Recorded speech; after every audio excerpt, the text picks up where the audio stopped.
सुप्रभात विद्यार्थियों। आज की तासिका में पाठ 7 लघु कथाएं जो पठनार्थ के लिए दिया गया है। पिछली कक्षा में पढ़ा था हमने उसका एक भाग दावा।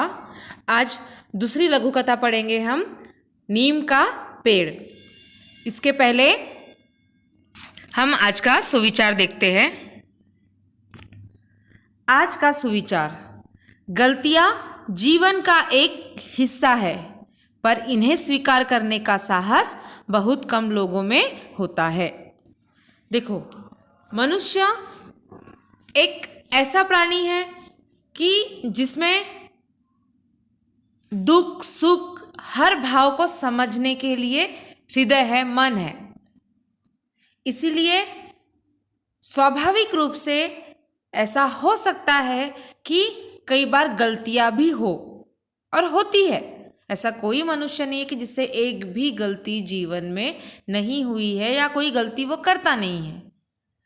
कई लोग जानबूझ के गलती करते तो किसी से हो जाती है, पर अगर हम अपनी गलतियों को स्वीकार करके उसे सुधारते हैं, वह साहस हम रखते हैं, तो हम जीवन में प्रगति पथ पर आगे बढ़ सकते हैं। पर कई बार क्या होता है, इन्हें स्वीकार करने का साहस बहुत कम लोगों में होता है। गलतियां करते हैं पर उसे स्वीकार नहीं करते। आप ही लोग देखो, कक्षा में कई बार बात करते हुए पकड़े जाते हो। जब पूछा जाता है, बोला जाता है, नाम लिया जाता है, तब सब बच्चे बोलते हैं नहीं मैंने नहीं किया, उसने किया। एक दूसरे पर नाम ढकेलते हो। उसी प्रकार से कोई गलती घर में भी अगर आपने कर दी हो, कोई चीज़ तोड़ दी हो, अगर माँ ने पूछा तो आप साफ मना कर देते हो। पर अगर हम अपनी गलतियों को स्वीकार करें, उसका हम आश्वासन दें आगे वाले को कि दोबारा अब हम यह गलती नहीं दोहराएंगे, तो यह स्वीकार करने से कभी हम छोटे नहीं होते हैं। इसलिए कहा है कि गलतियों को स्वीकार करने का साहस बहुत कम लोगों में होता है। हम आगे बढ़ते हैं अपनी पाठ की ओर।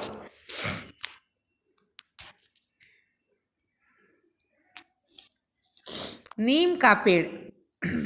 बाउंड्री वॉल जो घर के चारों ओर से दीवार होती है उसे बाउंड्री वॉल कहते हैं। ये भी अंग्रेजी का शब्द है। में बाधक बन रहा, बाधक यानी रोक रहा है। नीम का पेड़ घर में सबको खटक रहा है। सबको खटक रहा है अर्थात खटकना यानी चुभना, जिस प्रकार से अच्छा नहीं लगना, उसे कहते हैं खटकना। आखिर कटवाने का ही फैसला लिया गया। अब नीम का पेड़ है जो घर के बाउंड्री वॉल को बनाने में बाधक बन रहा है, तो वह नीम का पेड़ अब कटवाने का फैसला लिया गया। काका साहब उदास हो चले। उदास हो जाना, नाराज हो जाना। राजेश समझा रहा था, उन्हें बार बार बात बता रहा था, समझाने का प्रयास कर रहा था। कार रखने में दिक्कत आएगी, पेड़ तो कटवाना ही पड़ेगा ना। वह कहता है कार रखने में दिक्कत आएगी, इसलिए पेड़ को कटवाना ही पड़ेगा। काका साहब ने हथियार डालने के स्वर में ठीक है कहकर चुप्पी साध ली। चुप्पी साध लेना मुहावरा है, अर्थात मौन हो जाना। अब काका साहब ने मानो हथियार डाल देना। हथियार डालना फिर से मुहावरा है, यानी विरोध न करना। अब उनको मालूम हो गया कि अब कुछ मेरा बोलने का फायदा नहीं है, इसलिए उन्होंने हथियार डाल दिया, विरोध नहीं किया और ठीक है कहकर मौन हो गए।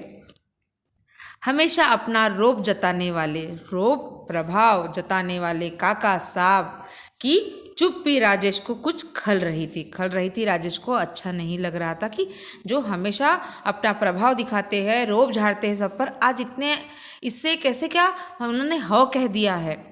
अपने पिता के चेहरे को देखते देखते अचानक ही राजेश को उसमें नीम के तने की लकीरें नजर आने लगी। अपने पिताजी के चेहरे को राजेश देख रहा है और देखते देखते, यहाँ पे युग्म शब्द आया, अचानक अव्यय है, ही राजेश को उसमें नीम के तने की लकीरें नजर आने लगी। जैसे नीम के पेड़ का तना होता है ना, तने में कैसे ऐसे बारी बारी लकड़ियाँ होती है, तो वो लकड़ियाँ उनके चेहरे पर उसे नजर आने लगी, लकीरें नजर आने लगी।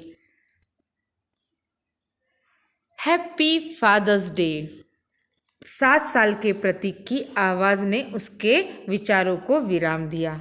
अब हैप्पी फादर्स डे बोलते हुए 7 साल का राजेश का बेटा आया प्रतीक, उसने जैसे ही हैप्पी फादर्स डे बोला तो राजेश के विचारों को विराम मिला, विराम रुक जाना, उनके विचार रुक गए।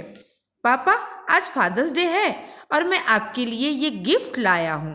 कहते कहते प्रतीक ने अपने हाथों में थैली में लाया पौधा आगे कर दिया। अब यह कहते कहते फिर से युग्म शब्द, प्रतीक ने जो अपने हाथों में थैली में लाया हुआ एक पौधा था वह आगे अपने पापा को कर दिया।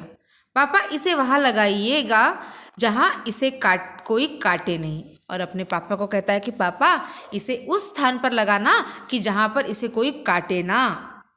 हाँ बेटा इसे भी लगाएंगे और बाहर वाला नीम भी नहीं कटेगा। फिर राजेश कहता है हाँ बेटा इसे भी लगाएंगे और जो बाहर नीम का पेड़ है उसे भी काटेंगे नहीं। गैरेज के लिए कुछ और व्यवस्था देखते हैं। फैसले वाले अंदाज में कहते हुए राजेश ने कनखियों से काका को देखा। ऐसा फैसला सुनाते हुए कनखियों ने कान के सहारे जब हम एक आँख कर देखते हैं उसको कहते हैं कनखियों से काका को उसने देखा।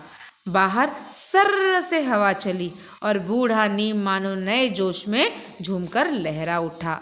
और बाहर एक सर्र से हवा चली और मानो ऐसा लगा कि वह बूढ़ा नीम अब जोश में आ गया और झूमकर लहरा उठा। तो यहाँ पे राजेश को एहसास हुआ अपनी गलती का कि मैं नीम का पेड़ काटकर कितनी बड़ी गलती कर रहा हूँ, क्योंकि उससे भावनाएं जुड़ी है मेरे पिता की। जब उसका बेटा ही उसे वह पौधा उपहार स्वरूप लाता है तब उसे समझ में आता है कि मैं यह बहुत बड़ी गलती कर रहा हूँ, और वह अपनी गलती को सुधार कर कहता है कि मैं यह पेड़ पौधा नहीं काटूंगा और ये नया वाला पौधा ज़रूर लगाऊंगा, जिसके साथ साथ पर्यावरण की भी रक्षा होगी और बड़ों का मान सम्मान भी रखा जाएगा। समझ में आया बच्चों? तो अब हम स्वाध्याय देखते हैं। स्वाध्याय में बच्चों सिर्फ इसमें शब्द संसार ही दिया गया है, तो मैंने आपको एक इसके साथ में PDF फाइल भी दूंगी मैं आपको, जिसमें आपको शब्द संसार है, साथ में कुछ प्रश्न उत्तर दिए गए हैं, समानार्थी और विरोधार्थी शब्द दिए हैं, वह आपको आपकी कॉपी में लिख डालना है। कॉपी आपको समय के अनुसार कंप्लीट करना है। अब सिर्फ हमारा एक ही कविता शेष रह गई है, वह कविता हो जाने पर हमारा 9वीं का पूरा अभ्यासक्रम पूर्ण हो जाएगा। तो आज की तासिका में हम इतना ही पढ़ते हैं। धन्यवाद।